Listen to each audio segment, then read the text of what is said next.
Wings of Fire, an autobiography, APJ Abdul Kalam with Arun Tiwari. Propitiation, 1981 to 1991.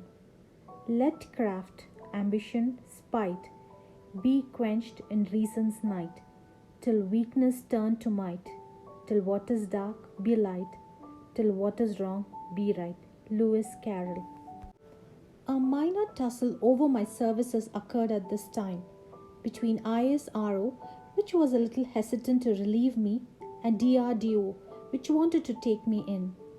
Many months went by and many letters were exchanged between ISRO and DRDO, and meetings were held in the secretariats of the Defense R&D establishment and the Department of Space to precipitate a mutually convenient course of action. Meanwhile, Professor Ramanna retired from the office of the Scientific Advisor to Defense Minister. Dr. V.S. Arunachalam, till then Director of the Defense Metallurgical Research Laboratory DMRL in Hyderabad, succeeded Professor Ramanna. Dr. Arunachalam was known for his confidence, and he cared little for the intricacies and nuances of the scientific bureaucracy. Meanwhile, I understand that the Defense Minister at that time, R. Venkatraman, discussed the matter of my taking over the missile laboratory with Professor Dhawan. Professor Dhawan also seemed to be waiting for a decisive step at the highest level in the Defense Ministry. Overcoming the niggling doubts that had caused delays over the past year, the decision to appoint me Director DRDL was finally taken in February 1982. Professor Dhawan used to visit my room in the ISRO headquarters and spend many hours in evolving space launch vehicle projects. It was a great privilege to work with such a great scientist. Before I left ISRO, Professor Dhawan asked me to give a talk on the space program profile in India by the year 2000.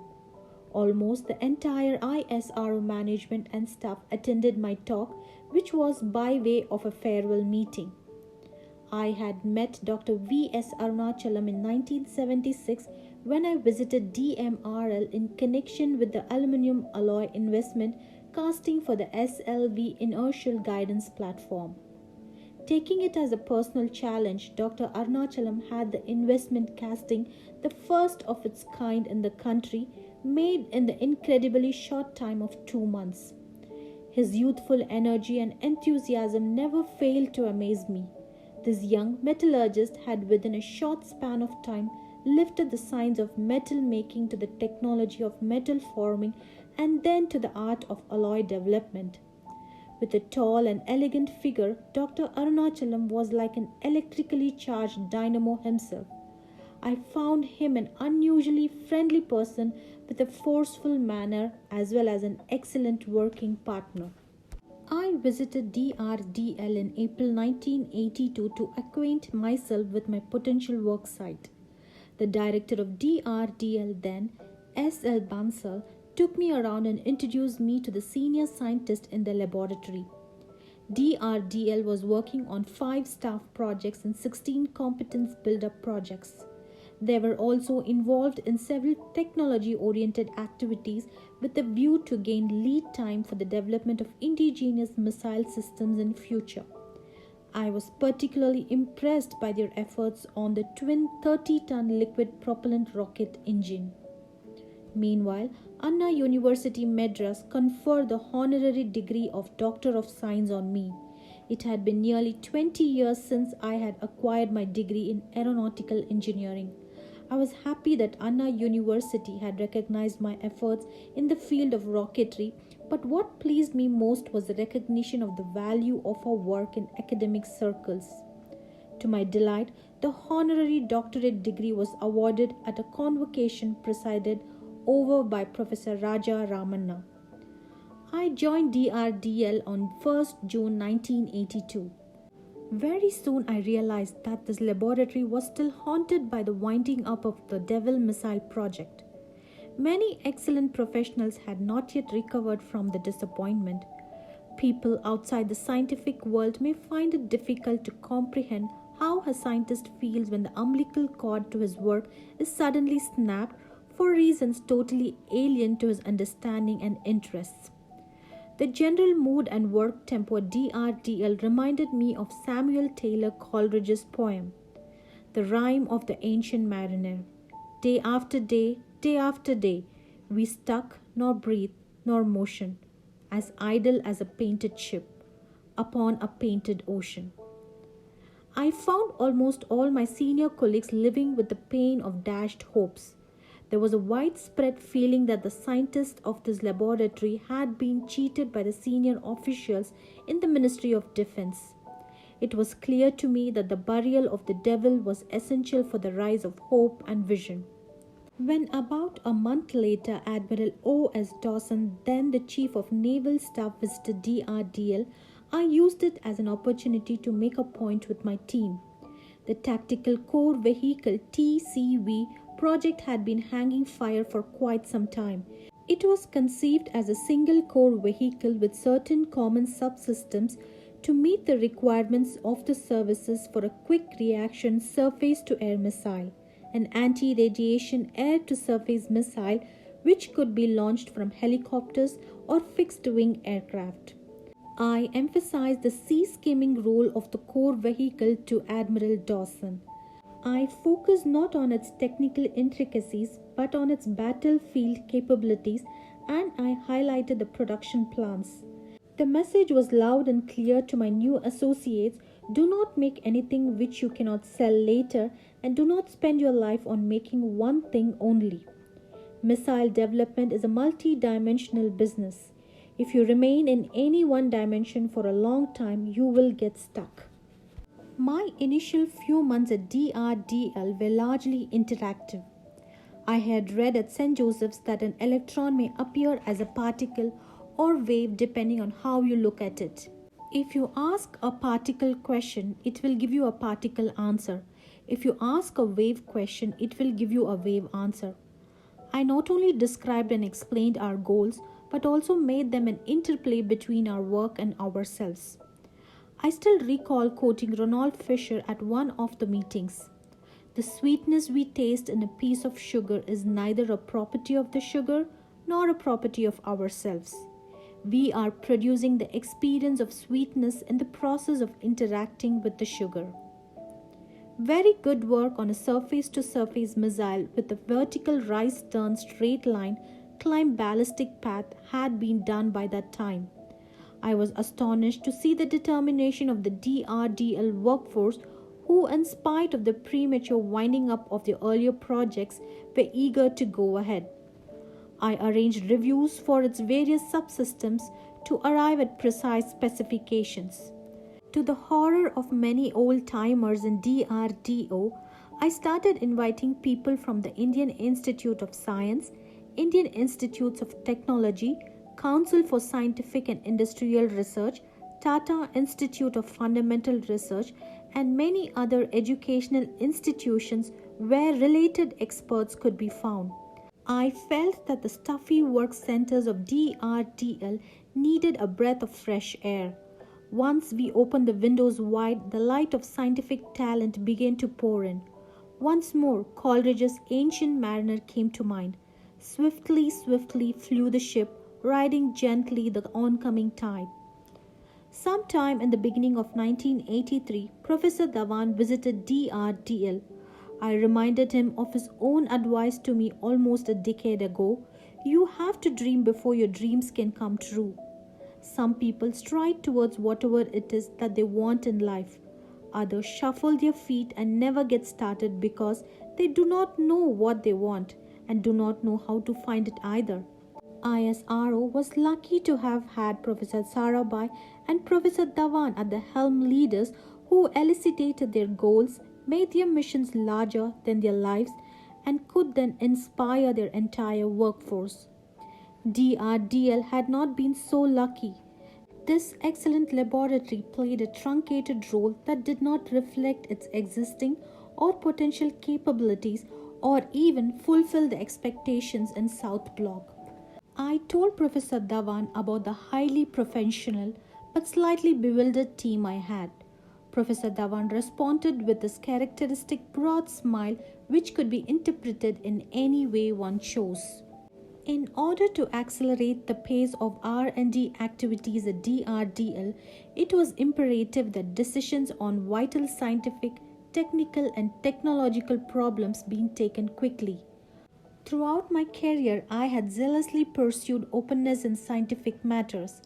I had seen from very close quarters the decay and disintegration that go with management through closed door consultations and secret manipulations. I always despised and resisted such efforts. So, the first major decision which we took was to create a forum of senior scientists where important matters could be discussed and debated as a collective endeavor. Thus, a high level body called the Missile Technology Committee was formed within DRDL. The concept of management by participation was evoked, and earnest efforts were made to involve middle level scientists and engineers in the management activities of the laboratory. Days of debate and weeks of thinking finally culminated in long-term guided missile development program. I had read somewhere, know where you are going. The great thing in the world is not knowing so much where we stand as in what direction we are moving. What if we did not have the technological might of the Western countries? We knew we had to attain that might, and this determination was our driving force. To draw up a clear and well-defined missile development program for the production of indigenous missiles, a committee was constituted under my chairmanship. The members were Z.P. Marshall, then the Chief of Bharat Dynamics Limited, Hyderabad, N.R. Iyer, A.K. Kapoor, and K.S. Venkataraman. We drafted a paper for the perusal of the Cabinet Committee for Political Affairs, CCPA. The paper was given its final shape after consulting the representatives of the three defense services. We estimated an expenditure of about Rs 390 crores spread over a period of 12 years. Development programs often get stuck by the time they reach the production stage, mainly because of lack of funding. We wanted to get funds to develop and produce two missiles, a low-level quick-reaction tactical core vehicle and a medium-range surface-to-surface weapon system. We planned to make a surface-to-air medium-range weapon system with multi-target handling capability during the second phase. DRDL had been known for its pioneering work in the field of anti-tank missiles. We proposed to develop a third-generation anti-tank guided missile having fire and forget capabilities. All my colleagues were pleased with the proposal. They saw an opportunity to pursue a fresh activities initiated long ago. But I was not entirely satisfied. I longed to revive my buried dream of a re-entry experiment launch vehicle, REX. I persuaded my colleagues to take up a technology development project to generate data for use in the design of heat shields. These shields were required for building up capability to make long-range missiles in the future. I made a presentation in the South Block. The presentation was presided over by the Defense Minister of the time, R. Venkataraman, and attended by the three service chiefs, General Krishna Rao, Air Chief Marshal Dilbagh Singh, and Admiral Dawson. The Cabinet Secretary Krishna Rao Sahib, Defense Secretary S. M. Ghosh, and Secretary Expenditure R. Ganapati were present. Everyone seemed to have all sorts of doubts about our capabilities, about the feasibility and availability of required technological infrastructure, about the viability, the schedule, and cost. Dr. Arunachalam stood by me like a rock throughout the entire question-answer session. Members were skeptical and apprehensive of drift, which they felt was common among scientists. Although some questioned our ambitious proposal, everyone, even the doubting Thomases, were very excited about the idea of India having her own missile systems. In the end, we were asked by Defense Minister Venkataraman to meet him in the evening about 3 hours later. We spent the intervening time working on permutations and combinations. If they sanctioned only Rs 100 crores, how would we allocate it? Suppose they gave us Rs 200 crores, then what would we do? When we met the defense minister in the evening, I had a lunch. We were going to get some funds at any rate. But when he suggested that we launch an integrated guided missile development program instead of making missiles in phases, we could not believe our ears. We were quite dumbfounded by the defense minister's suggestion. After a long pause, Dr. Arunachalam replied, "We beg for time to rethink and return, sir." "You come back tomorrow morning, please," the defense minister replied. It was reminiscent of Professor Sarabhai's zeal and vision. That night, Dr. Arunachalam and I labored together on reworking our plan. We worked out some very important extensions and improvements in our proposal, taking all the variables such as design, fabrication, system integration, qualification, experimental flights, evaluation, updating user trials, producibility, quality, reliability, and financial viability into account. We then integrated them into a single function of total accountability in order to meet the needs of the country's armed forces with an indigenous endeavor. We worked out the concepts of design, development, production concurrency, and proposed the participation of user and inspection agencies right from the drawing board stage. We also suggested a methodology to achieve state-of-the-art systems after all the years of developmental activities. We wanted to deliver contemporary missiles to our services and not some outdated inventory of weapons. It was a very exciting challenge that had been thrown to us. By the time we finished our work, it was already morning. Suddenly, at the breakfast table, I remembered that I was to attend my niece Zamila's wedding at Rameshwaram that evening. I thought it was already too late to do anything. Even if I could catch the Madras flight later in the day, how would I reach Rameshwaram from there? There was no air link between Madras and Madurai from where I could board the evening train to Rameshwaram. A pang of guilt dampened my spirits. Was it fair, I asked myself, to forget my family commitments and obligations? Zamila was more like a daughter to me. The thought of missing her wedding because of professional preoccupations at Delhi was very distressing. I finished breakfast and left for the meeting. When we met Defence Minister Venkatraman and showed him our revised proposal, he was visibly pleased. The proposal of the missile development project had been turned overnight into the blueprint of an integrated program with far-reaching consequences. It would have wide-ranging technological spin-offs and was exactly what the defense minister had in mind the previous evening. Notwithstanding the great respect I had for the defense minister, I was not really sure if he could clear our entire proposal. But he did. I was absolutely delighted. The defense minister stood up, signaling that the meeting was over. Turning to me, he said, "Since I brought you here, I was expecting you to come up with something like this. I'm happy to see your work."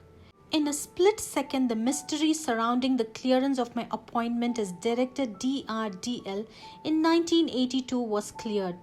So it was Defense Minister Venkatraman who had brought me in. Bowing in thanks, I turned towards the door when I heard Dr. Arunachalam telling the minister about Zamila's wedding being scheduled for that evening at Rameshwaram. It amazed me that Dr. Arunachalam should bring up this matter before the minister.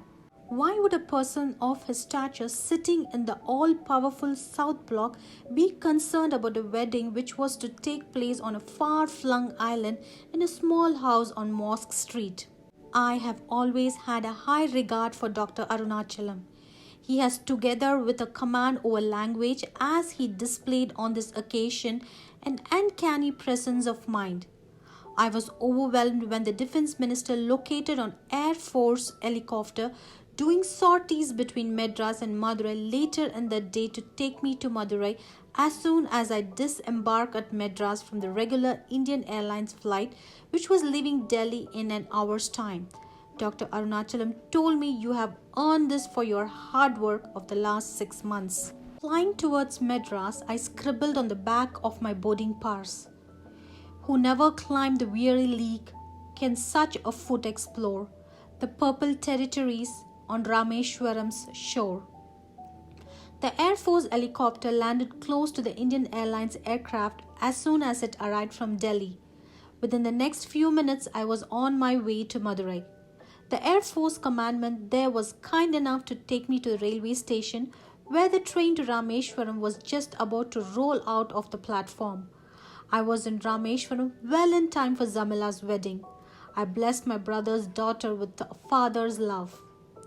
The defense minister put up our proposal before the cabinet and saw it through.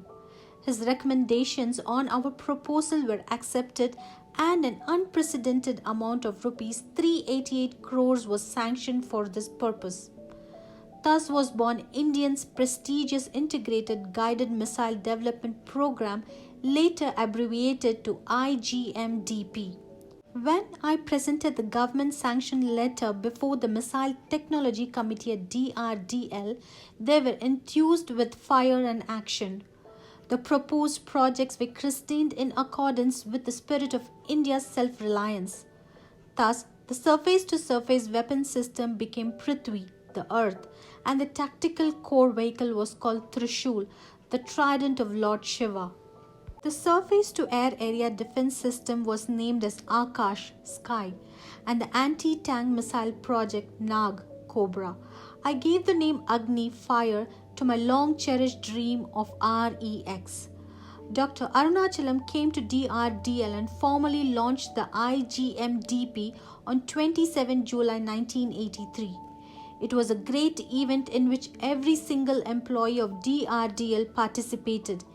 Everybody who was somebody in Indian aerospace research was invited.